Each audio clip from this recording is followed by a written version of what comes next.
Now we're back again with the series, seeing how quickly we can turn £1,000 into £10,000 by flipping cars. Now what you would have seen, we bought this Focus ST for £1,800, leaving us around 1200 quid left to fix it. Unfortunately, we got the Focus home and it was smoking like hell. Now I tried to dive down why this was by myself, and I found out that the engine was actually low on compression. So I didn't want to strip the whole engine apart if it wasn't necessary, so we took it down to BD Performance. Now BD Performance have been building these cars for years, and they're one of the biggest in the game with these cars. Now they diagnosed that the engine was actually ruined, and we need to get it out. Let's get it out. Let's get it out. So welcome back to the Focus. In the last video we saw that the engine is kaput through bar. Yeah, we've got corrosion, traces of corrosion all down basically every cylinder, loads of watermarks. You know, watermarks that haven't been washed away by the rings when it's running. So yeah, it's game over, unfortunately. It's game over. So with a game over engine, we're going to play a new game, which is take out the game over engine. How fast can we do it? Hour and a half, 2 hours. Hour and a half, 2 hours? Easy, light work. And the balloon plugs into the fuse box. Yeah, it's an easy engine to get out. It's a nice engine to get out. Yeah, if you've got a ramp, because it has to come out from the bottom, right? From underneath. So drop it out and then lift the car off it. Yeah.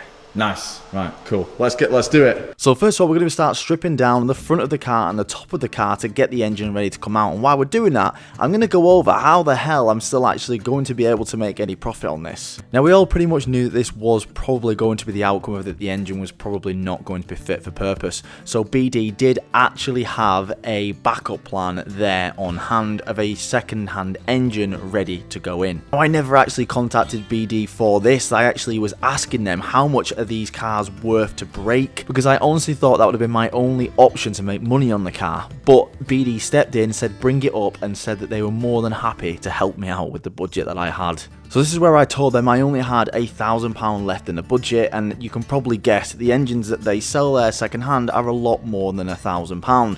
So this is where we're going to dive into a little bit about business, so hopefully you can understand why BD have offered to do this in the first place.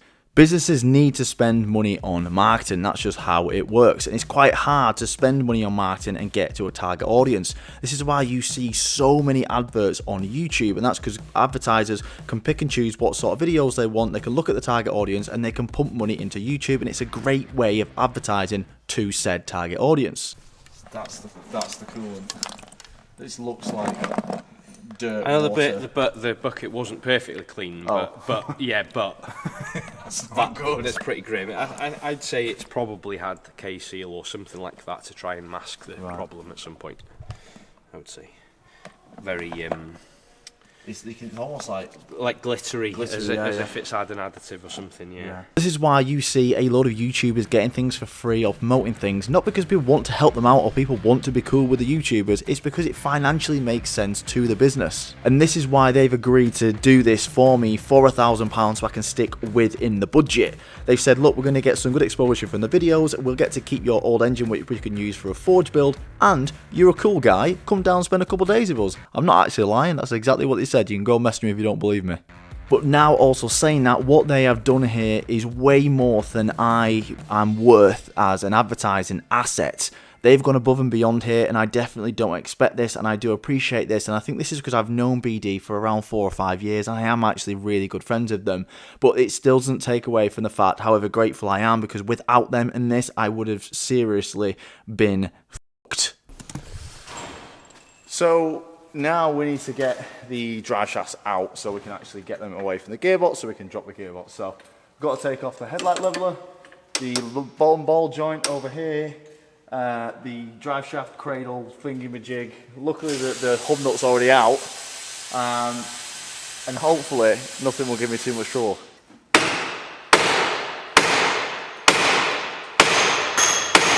Now, as you can see from that clip, my side is giving me a lot less aggro than Ben's side, but nonetheless, he's doing everything twice as fast, and I'm struggling to keep up.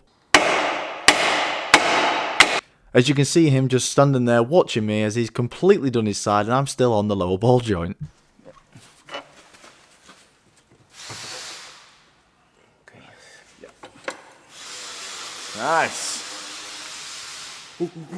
Now, lucky enough, so far it's actually not been that big of a job. We're actually taking off the downpipe now, which is incredibly easy to access. Annoyingly, this is a D cart and I didn't know that, so which means we're going to have to buy a cat because we are putting the car back to standard. So that's everything on the bottom. So now is it just mounts? Just drop the car back down. Well, yeah. We've still got a few pipes and cables and battery and whatever. We've basically essentially done nothing at the top. Right, yeah. I'd rather just kind of get it up in the air, everything upstairs, then we drop it down, and it doesn't need to go back in the air again. Right. So when it's down, we'll do everything, and we can. The next time the car goes up, the engine will be staying on the floor, hopefully. Now this is where you really appreciate having someone with you who's took these engines apart before. This would honestly take weeks. I'd have to take photos of everything and try to remember where every bolt goes, every hose goes. They just know it like the back of their head. So we honestly had this engine apart in like an hour. So all we're doing is just disconnecting everything that attaches the body to the engine. So that's the exhaust, the drive shafts, the coolant lines, the power steering lines, everything that attaches the body to the engine. Right now we're doing the final things, which is just taking the wiring apart, the battery off, and we're actually taking the shifter cables off too. And that's it. That's it, just the mounts now. Just the mounts. Fucking hell, that's actually quite easy. Well, I say easy. That would have definitely took me 2 days. It's just like, what needs to come off next? Oh, this one aircon line needs to come off. Now what needs to come off? Oh, would you have had a ramp? Would I have had a ramp? I could have. I did know that these come from the bottom, so I would have got it on a. I've only got like a scissor ramp. Oh, okay. So that wouldn't have lifted it high enough to pull the engine out, I don't think. Well, I wouldn't have done it on my scissor ramp, I would have done it on a big ramp. And the final thing before we actually take the engine out the car is we're just hoisting the engine up a little bit just to take the pressure off the mounts on either side. And once we've got them mounts off, we're going to drop the engine, and in theory, when we lift the car, the engine should stay on the floor.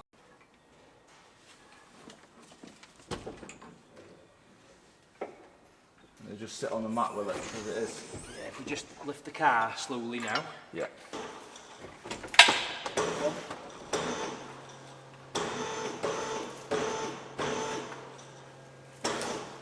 Catch it on me. Go on.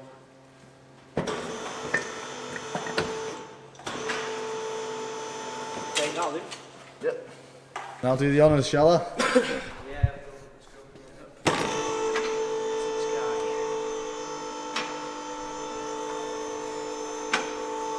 Nice. That is a Volvo 2.5 engine, everybody.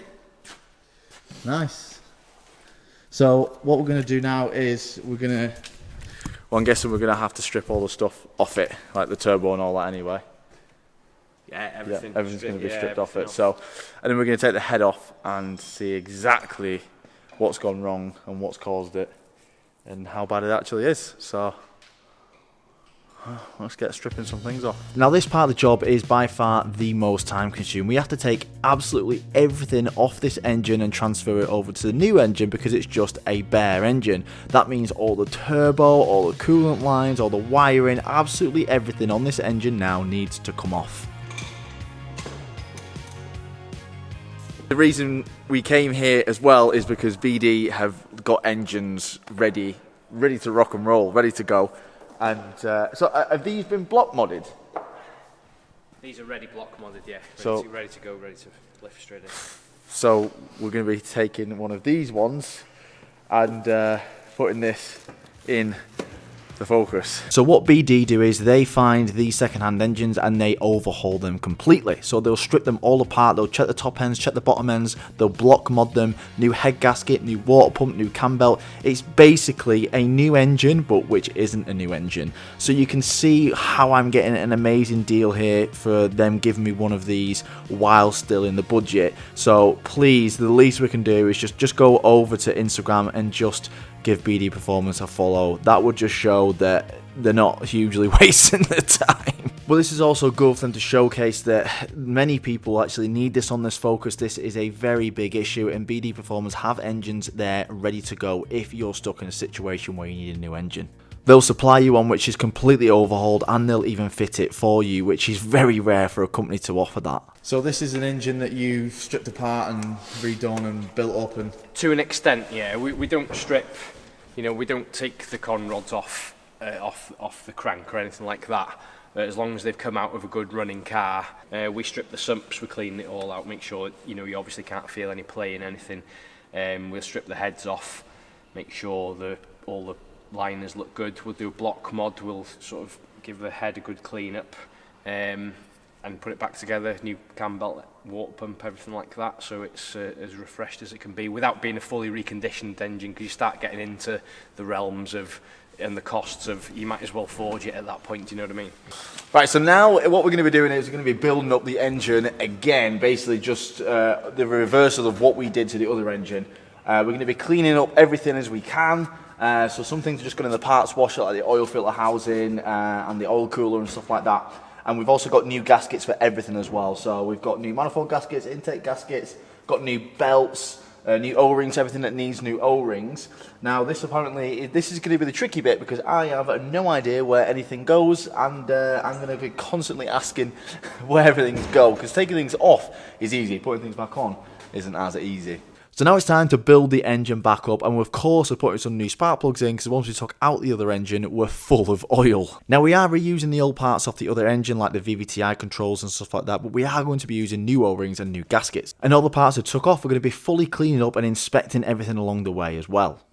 So Ben was just saying then, this usually happens when stuff like this, and this is why it takes longer to go back on, because the bolt that I took off here was too big, and Ben was like, well, that's not it, and was like, well, I thought that was the one I took off there. And we look on the other engine, and it's been helicoiled.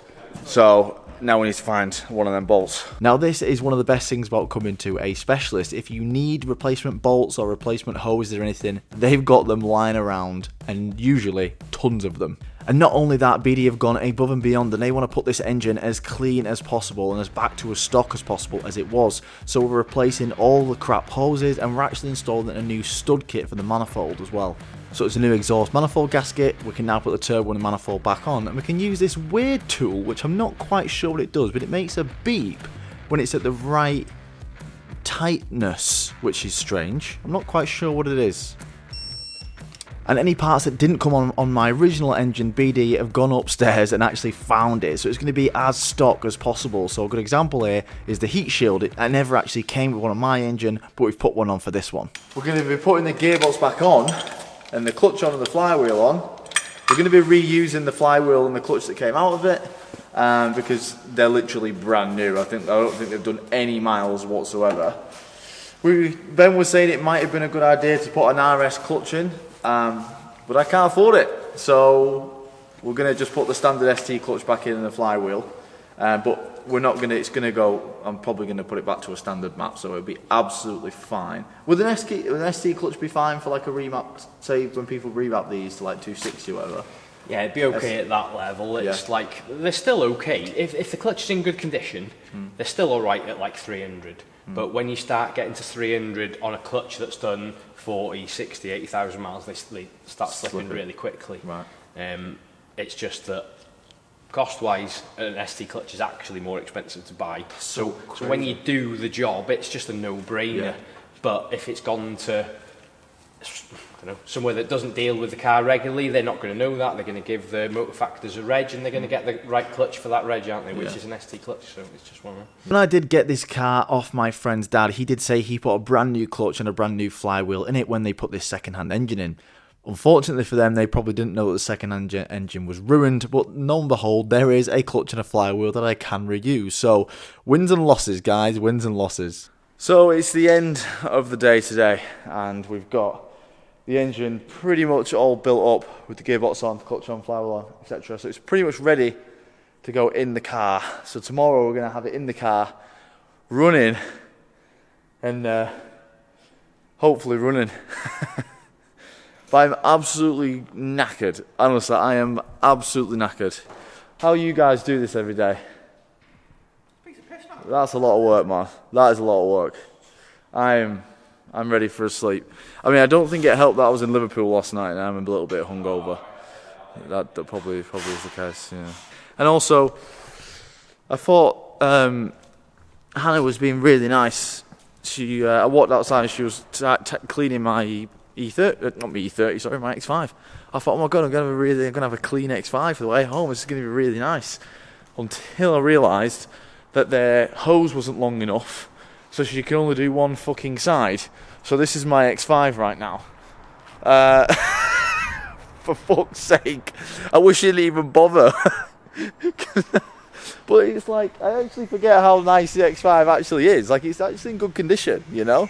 But now it's got a half and half wrap, which I'd never asked for.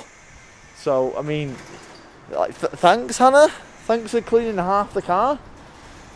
Maybe if I reverse it in this way tomorrow, she'll do the other half. But I've got to drive an hour like that, and I can't even imagine the looks I'm going to fucking get on the way home.